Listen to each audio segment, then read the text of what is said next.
नमस्कार विद्यार्थी मित्रांनो, ग्रीशा करिअर्स मध्ये तुमचं परत एकदा मनापासून स्वागत आहे आणि घेऊन आलेलो आहोत तुमच्यासाठी परत एकदा अंकगणिताचे काही व्हिडिओ। हो मित्रांनो, मागील व्हिडिओमध्ये आपण महाराष्ट्र पोलीस भरती वरील येत्या 1-2 वर्षामध्ये जे काही अंकगणिताचे प्रश्न आहे अशा प्रश्नांचा सराव आपण सुरू केलेला आहे आणि आजच्या या व्हिडिओच्या माध्यमातून आपण शेकडेवारी या प्रकरणावरील जे काही अत्यंत उपयुक्त प्रश्न आहे, जे तुम्हाला पोलीस भरतीच्या परीक्षेमध्ये अंकगणिताचे अत्यंत उपयुक्त प्रश्न विचारले जातात, अशाच प्रश्नांचा सराव आपण या व्हिडिओच्या माध्यमातून बघणार आहोत। तत्पूर्वी ग्रीशा करिअर्स या युट्यूब चॅनलवर तुम्ही नवीन असाल तर याला लाईक करा, शेअर करा, सबस्क्राईब करायला विसरू नका, जेणेकरून तुम्हाला नवीन नवीन व्हिडिओचा नोटिफिकेशन मिळत राहील। तर चला उशीर न करता बघूया आपला प्रश्न क्रमांक पहिला। आता प्रश्न क्रमांक पहिला तुम्हाला मुंबई शहर 2024 च्या परीक्षेत विचारण्यात आलेला आहे। प्रश्न अतिशय सोपा आहे, पण तुला सुरुवातीला व्यवस्थित समजून घ्यावं लागेल। प्रश्न काय बघ, जर एका शहराच्या लोकसंख्येची वाढ 20,000 वरून 25,000 झाली, एक शहर आहे, त्या शहराची लोकसंख्या सुरुवातीला 20,000 होती, आता किती झाली आहे, 25,000 झाली आहे, तर त्याचे वाढीचे प्रमाण किती? आता किती वाढले रे मित्रा? येथे पहिले 20,000 होती, किती होती? पहिले 20,000 लोकसंख्या होती, 20,000 वरून 25,000 झाली, म्हणजे किती न वाढ झाली आहे? 5,000 लोकसंख्याची वाढ झाली आहे। ठीक आहे, 20,000 वरून 25,000 म्हणजे 5,000 लोकसंख्या वाढली। मग हीच लोकसंख्या तुला टक्क्यामध्ये विचारली आहे। ठीक आहे, लोकसंख्या वाढीचे प्रमाण तुला टक्क्यामध्ये काढायचे आहे। तुला बघ इथे टक्के दिले आहे, 22%, 20%, 15%, 18%, यातील योग्य पर्याय तुला निवडायचा आहे। मग मला एक सांग, वाढले किती? 5,000 लोकसंख्या वाढली। बरं, हे 5,000 लोकसंख्या वाढली तर कितीवर वाढली? म्हणजे सुरुवातीला किती होते? तर सुरुवातीला 20,000 होते, म्हणजे 20,000 लोकसंख्या होती सुरुवातीला, त्या 20,000 वरून 25 झाली, म्हणजे 20,000 वर 5,000 लोकसंख्या वाढली। येत आहे का लक्षात? पहिले 20,000 संख्या होती, 20,000 वरून 25,000 झाली, 25,000 झाल्यामुळे 5,000 लोकसंख्या वाढली आहे। मग ती 5,000 कशावर वाढली आहे? 20,000 वर वाढली आहे। 20,000 वर वाढल्यावर 100% किती? मग हे 2 शून्य याच्यासोबत कॅन्सल करून टाक, हे 2 शून्य याच्यासोबत कॅन्सल करून टाक। ठीक आहे, आणि इथे आपला पर्याय एक, इथे मी 25 लिहितो। ठीक आहे, आणि 50/2, 50/2 लिहिल्यास किती येतात? 25%। म्हणजे मित्रा, सुरुवातीला लोकसंख्या होती 20,000, म्हणजे 5,000 लोकसंख्या वाढली, 5,000 लोकसंख्या वाढली असल्यामुळे किती टक्के लोकसंख्या वाढली आहे? तर 25% लोकसंख्या वाढली आहे, आणि 25% लोकसंख्या वाढली म्हणजे पर्याय क्रमांक 4। ठीक आहे, अशा प्रकारचा हा अत्यंत सोपा प्रश्न आहे। हा प्रश्न तुला मुंबई शहर पोलीस 2024च्या परीक्षेत विचारण्यात आलेला होता। तर हा होता मित्रांनो आपला प्रश्न क्रमांक पहिला। आता नंतरचा प्रश्न बघूया। प्रश्न क्रमांक दुसरा, मुंबई शहर 2024च्या परीक्षेत विचारण्यात आलेला प्रश्न, अतिशय सोपा प्रश्न। काय म्हणणं आहे बघ, 2.5 चे 20% किती? अतिशय सोपा प्रश्न आहे। 2.5 चे 20% म्हणजे किती, असा हा प्रश्न विचारण्यात आलेला आहे।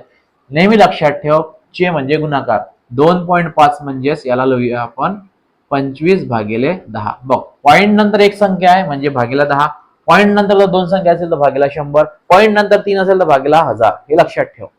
पॉइंट नंतर इथे एक संख्या असल्यामुळे भागीला म्हणजे पॉइंट काढून टाकायचा, 25/10। चे म्हटल्यानंतर गुणाकार, 20% म्हणजेच 20/100। ठीक आहे, टक्क्याचं रूपांतर आपण 100 मध्ये केलं। मग हा शून्य याच्यासोबत कॅन्सल। ठीक आहे, आणखी काय कॅन्सल करतो बघ, आपण याला कॅन्सल करू, 5 1 5, किंवा लक्षात घे 25/2 किती होतात? 50, भागीला 10 100, म्हणजे हा शून्य याच्यासोबत कॅन्सल, आणि 5/10 म्हणजेच 0.5। ठीक आहे, 5/10 म्हणजे 0.5, कारण की एक शून्य असल्यामुळे एक नंतर पॉइंट द्यायचा आहे, म्हणजे 0.5 उत्तर येईल। 0.5 म्हणजेच पर्याय क्रमांक दुसरा। ठीक आहे, अत्यंत सोपा प्रश्न आहे, मुंबई शहर 2024च्या परीक्षेत विचारण्यात आलेला आहे।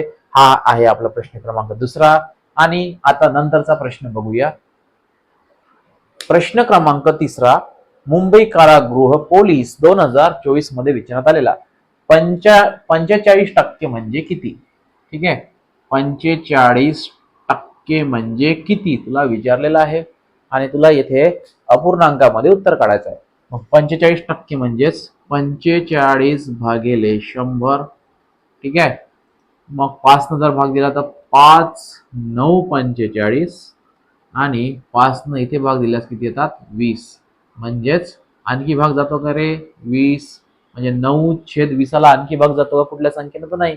9/20 म्हणजेच आपला पर्याय क्रमांक पहिला. येत्या लक्षात. अतिशय सोपा प्रश्न आहे हा. प्रश्न मुंबई कारागृह पोलीस 2024च्या परीक्षेत विचारण्यात आलेला आणि हा होता आपला प्रश्न क्रमांक तिसरा. प्रश्न क्रमांक चौथा मुंबई कारागृह पोलीस 2024 मध्ये विचारण्यात आलेला. शेकडा कोणत्या दराने 400 ची 3 वर्षात रुपये 460 रक्कम होईल. म्हणजेच बघ 400 रुपयाची रक्कम किती करायची आहे 460. म्हणजे इथे व्याज किती झालं रे मित्रा. व्याज झालं 400 मधून 460 गेले म्हणजे व्याज किती 60 रुपये. ठीक आहे. त्याच्यानंतर 3 वर्षात म्हणजे काळ. काळ किती दिलेला आहे इथे. काळ दिलेला आहे 3 वर्ष. ठीक आहे. शेकडा कोणत्या दराने म्हणजे तुला दर काढायचा आहे. काय काढायचं इथे तुला दर काढायचा आहे. आणि मुद्दल किती आहे. मुद्दल आहे 400 रुपये. येतं का लक्षात. बघ मुद्दलचं हे झालं कोणत्या दराने तुला 460 रक्कम होईल. म्हणजेच व्याज किती झालं इथे 60 रुपये व्याज झालंय. ठीक आहे. म्हणजे ही झाली रास. मग काय सूत्र आपलं सरळ व्याज बरोबर मुद्दल गुणिले दर गुणिले काळ भागिले 100. हे आपलं सूत्र आहे.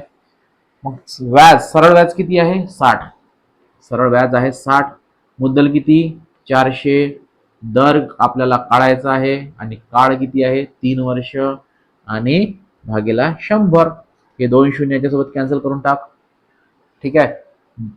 4 त्रिक 12 आणि 12 मी जर 12 इकडे गुन्हेला इकडे आणल्यास भागेला येईल.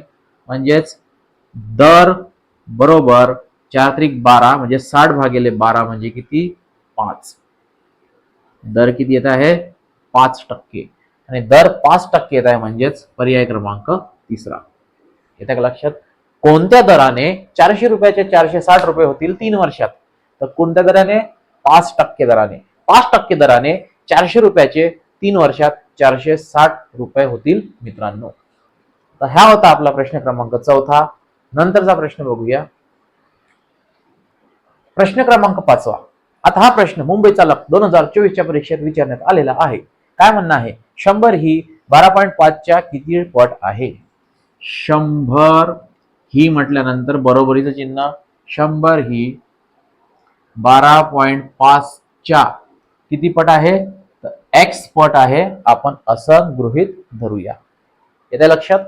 100 ही 12.5च्या x पट आहे. किती पट आहे तर x पट आहे. मग x ची किंमत काढायची आहे. मग काय करशील 100 गुणिले पॉइंट हटवण्यासाठी 125 भागेला 10 कर गुणिला हा x जसाच्या तसा.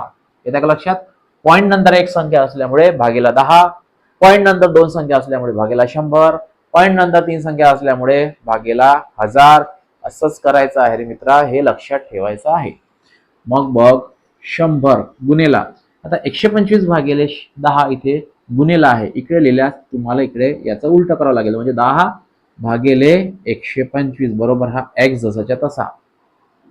मग 25 एक 25 25 5 125 25 चोक 100 5 एक 5 5 दोन्ही 10 म्हणजे 4 दोन्ही 8. x ची किंमत 8. x ची किंमत 8 म्हणजे 100 ही 12.5च्या 8 पट आहे. 8 पट आहे म्हणजे पर्याय क्रमांक दुसरा आहे. अतिशय सोपा प्रश्न आहे. हा होता आपला प्रश्न क्रमांक 5. प्रश्न क्रमांक 6. मुंबई चालक 2024 मध्ये विचारण्यात आलेला. काय म्हणतो बघा 5/8 म्हणजे किती टक्के. 5/8 म्हणजे किती टक्के तुला विचारलेला आहे. मग 5/8 किती टक्के म्हणजेच गुणेला काय करायचं आहे 100 करायचं आहे. मग 5 गुणिले 100 म्हणजे 500 भागिले 8 आणि 500 भागिले 8 म्हणजे किती रे मित्रा 8 पंचे 40 8 सखम 48 उरले 2 8 एक 8 8 दोन्ही 16 उरले किती 4 शून्य घेतला पॉइंट दिला आणि 8 पंच 40 म्हणजे बाकी शून्य येत आहे, म्हणजे 62.5%. 62.5%. 5/8 म्हणजे किती टक्के? तर 62.62.5%, म्हणजेच पर्याय क्रमांक दुसरा. अतिशय अतिशय असा सोपा प्रश्न आहे आणि हा होता आपला प्रश्न क्रमांक 6. आणि अशाच प्रकारे मित्रांनो आपण या व्हिडिओच्या माध्यमातून शेकडेवारी या प्रकरणावरील काही अत्यंत महत्त्वाची उदाहरणे बघितली. तुम्हाला हे नक्कीच आवडलेली असतील. आवडल्यास लाईक, शेअर आणि सबस्क्राईब करायला विसरू नका. भेटूया आपण याच्या नंतरच्या व्हिडिओमध्ये. तोपर्यंत धन्यवाद.